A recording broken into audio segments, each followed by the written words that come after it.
Tuje kandi bifurije gukomeza kugira ibihe byiza muri Pakistan nyuma y'umunsi umwe bakoze ubukwe batwiswe na gaze yo gutekesha barapfa. Polisi yo muri Pakistan yatangaje ko umugabo n'umugore bari bamaze umunsi umwe bakoze ubukwe bishwe na gaze yo gutekesha yaturikiye mu rugo rwabo ubwo bari basinziriye. Icupa rya gaze ryaturitse basinziriye, uretse kandi abageni abandi bantu batandatu barimo abakitsi nabo mu muryango bahise bitaba Imana, naho abandi barakomereka. Byabaye saa moya ku isaha n'ubundi yo muri Pakistan, nka saa 10 ku isaha yo mu Rwanda kwa 11 Mutarama 2026 bibera mu murwa mukuru wa Islamabad. Iyi impanuka yahitanye kandi nyina w'umugabo wari wakoze ubukwe na nyina wabo.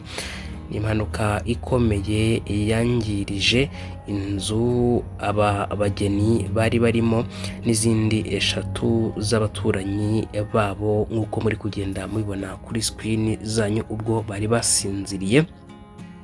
Abashinzwe ibikorwa by'ubutabazi bavuze ko iryo cupa ryaturitse kubera gaze yasohokaga, mu yandi magambo yari ifite fuite, abo muri urwo rugo batazi ko ifite fuite, rero iza kuzura mu cyumba cyose, nyuma biza n'ubundi gutuma iturika. Perezida wa Sena ya Pakistan Yusufu Raza Gilan yavuze ko ari isanganya rikomeye yahinduye ibirori mo akababaro gakomeye cyane, ashingiye kuko ngo n'ubundi ingo nyinshi zo muri Pakistan zikoresha gaze. Uyu muyobozi yavuze ko inzego zibishinzwe zikwiriye kuzuza inshingano zazo mu gushyiraho amabwiriza y'ubwirinzi. Umuyobozi wa polisi wungirije Sahibazada Yisaf yavuze ko n'ubundi